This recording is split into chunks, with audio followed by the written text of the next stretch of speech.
എൻ്റെ ആടുകൾ എൻ്റെ ശബ്ദം കേൾക്കുന്നു.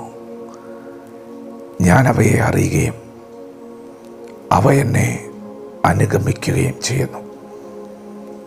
ദൈവത്തിൻ്റെ മാറ്റമില്ലാത്ത വചനം ശ്രദ്ധിക്കുന്ന പ്രിയപ്പെട്ടവരെ, ദൈവം ഇന്ന് പകൽ നിങ്ങളെ വിളിക്കുകയാണ്.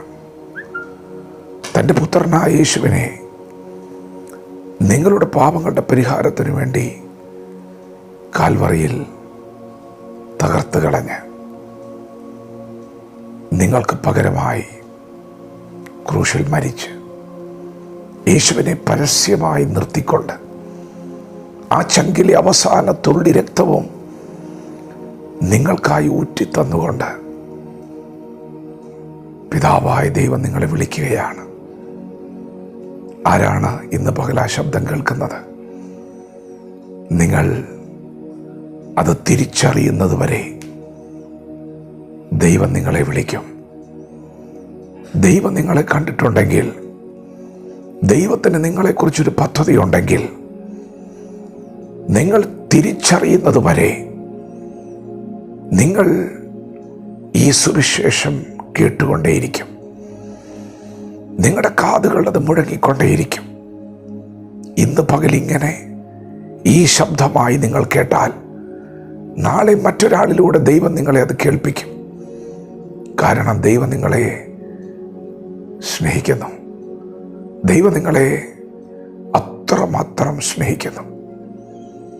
ദൈവത്തിൻ്റെ പ്രവാചകനായ യെശയ്യാവ് പറഞ്ഞു, യഹോവ എന്നെ ഗർഭം മുതൽ വിളിച്ചു. എപ്പോഴാണ് ദൈവം വിളി തുടങ്ങുന്നത്? യെശയ്യാ പ്രവാചകൻ പറയുന്നത്, എൻ്റെ അമ്മയുടെ ഗർഭപാത്രത്തിൽ ഞാൻ ആയിരിക്കുമ്പോൾ തന്നെ എൻ്റെ ദൈവം എന്നെ വിളിച്ചു. യിരെമ്യാ പ്രവാചകൻ പറഞ്ഞത്, എൻ്റെ അമ്മയുടെ ഗർഭപാത്രത്തിൽ ഞാൻ ആയിരിക്കുമ്പോൾ തന്നെ എൻ്റെ ദൈവം എന്നെ വിശുദ്ധീകരിച്ചു, ജാതികൾക്ക് പ്രവാചകനായി നിയമിച്ചിരിക്കുകയാണ്.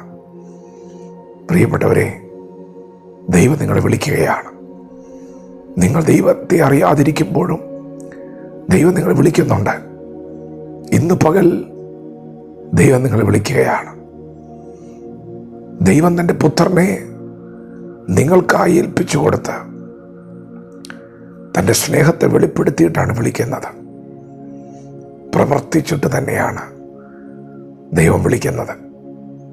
എന്തെങ്കിലുമൊക്കെ ചെയ്യാം എന്ന് പറയുകയല്ല, ചെയ്തിട്ടാണ് വിളിക്കുന്നത്. നിങ്ങളുടെ കുടുംബത്തിൻ്റെ സകല പാപഭാരവും ചുമന്നിട്ടാണ് വിളിക്കുന്നത്. സകല ശാപങ്ങളും ഏറ്റുവാങ്ങിയിട്ടാണ് വിളിക്കുന്നത്. നിങ്ങൾക്ക് നിത്യജീവൻ നൽകുവാൻ വിളിക്കുകയാണ്. പാപമോചനം നൽകുവാൻ വിളിക്കുകയാണ്. യേശുവിൻ്റെ അടിപ്പിണരുകളാൽ സൗഖ്യം വന്നിരിക്കുന്നു എന്ന തിരുവചന സന്ദേശം പങ്കുവെച്ചുകൊണ്ട് വിളിക്കുകയാണ്. പ്രിയപ്പെട്ടവരെ, എന്തിനാണോ വിളിക്കുന്നതെന്നറിയാമോ? യേശു വിളിക്കുന്നത് നിങ്ങളെ നിത്യതയിൽ ചേർക്കാൻ വേണ്ടിയാണ്. ഈ ഭൂമിയിലെ ജീവിതം താൽക്കാലികമാണ്. ഈ ഭൂമിയിൽ നമ്മളെല്ലാവരും അന്യരും പരദേശികളുമാണ്. നമുക്കിവിടെ നിലനിൽക്കുന്ന നഗരമില്ല. ദൈവം നമ്മെ വിളിക്കുന്നത് നമുക്ക് വേണ്ടി ഒരു ഭവനം ഒരുക്കിയിട്ടാണ്. ദൈവം നമ്മെ വിളിക്കുന്നത് നിത്യതയിലേക്കാണ്. യേശുവിനോട് കൂടെ, ചോര തന്നവനോട് കൂടെ ഒരു ജീവിതത്തിനായി വിളിക്കുകയാണ്. നിങ്ങളുടെ രക്തബന്ധങ്ങൾ നിങ്ങൾക്ക് രക്തം നൽകിയിട്ടില്ല. അപ്പോഴും നിങ്ങൾ ഒരു ബന്ധത്തിലാണ്. എന്നാൽ ഇന്ന് പകൽ നിങ്ങളെ വിളിക്കുന്ന ദൈവം നിങ്ങൾക്ക് രക്തം നൽകിയിട്ടാണ് വിളിക്കുന്നത്. ഇതാണ് രക്തബന്ധം, രക്തം നൽകിയ ബന്ധം. പ്രിയപ്പെട്ടവരെ, യേശു നിങ്ങളെ വിളിക്കുകയാണ്. നിങ്ങൾ ഈ ശബ്ദത്തോട് പ്രതികരിച്ചാൽ ഇന്നു മുതൽ നിങ്ങളുടെ ജീവിതം മാറാൻ പോവുകയാണ്. ദൈവം നിങ്ങൾക്ക് നൽകുന്നത് സമാധാനമാണ്. സകല ബുദ്ധിയും കവിയുന്ന ദിവ്യ സമാധാനം. എൻ്റെ സമാധാനം എന്നാണ് യേശു പറഞ്ഞത്. ഈ ലോകത്തിന് തരാൻ കഴിയാത്ത സമാധാനം. ഭക്തന്മാരെല്ലാവരും രാത്രിയുടെ യാമങ്ങളിൽ സുഖമായി വിശ്രമിക്കുന്നുണ്ട്. ഞാൻ സമാധാനത്തോടെ കിടന്നുറങ്ങും. നീയല്ലേ യഹോവേ എന്നെ നിർഭയം വസിക്കുമാറാക്കും. നിനക്ക് ദൈവം സമാധാനം നൽകുകയാണ്, നല്ലൊരു ഉറക്കം നൽകുകയാണ്, സകല ബുദ്ധിയും കവിയുന്ന സമാധാനം. എല്ലാ ഭാരങ്ങളും ഒഴിഞ്ഞ് സന്തോഷത്തോടെ സ്വസ്ഥതയോടെയുള്ള ഒരു ജീവിതം ദൈവം നിങ്ങൾക്ക് പ്രദാനം ചെയ്യുകയാണ്. അപ്പോൾ തന്നെ പ്രിയപ്പെട്ടവരെ, നിങ്ങളുടെ പാപം കടും ചുവപ്പായിരുന്നാലും ദൈവം അതിനെ ഹിമം പോലെ വെളുപ്പിക്കും. പാപമോചനം നൽകുവാൻ യേശു വിളിക്കുകയാണ്. ഒന്ന് പ്രതികരിക്കാമോ? യേശുവേ, അവിടുന്ന് എൻ്റെ ദൈവമാണ്, അവിടുന്ന് എൻ്റെ കർത്താവാണ്, അവിടുന്ന് എൻ്റെ രക്ഷകനാണ്. ഞാൻ പാപിയായൊരു മനുഷ്യനാണ്. എന്നെ രക്ഷിപ്പാൻ അവിടുന്ന് വന്നു എന്ന് ഞാൻ അറിയുന്നു.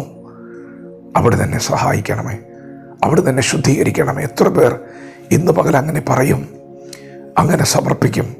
അതെ, ഇന്ന് പകൽ നിങ്ങളുടെ ജീവിതം മാറുകയാണ്. ദൈവം നിങ്ങളുടെ സ്ഥിതി മാറ്റുകയാണ്.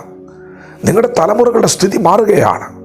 നിങ്ങൾ ഏറ്റുപറയുന്ന നിമിഷം, നിങ്ങൾ പ്രതികരിക്കുന്ന നിമിഷം നിങ്ങളുടെ ജീവിതം മാറുകയാണ്.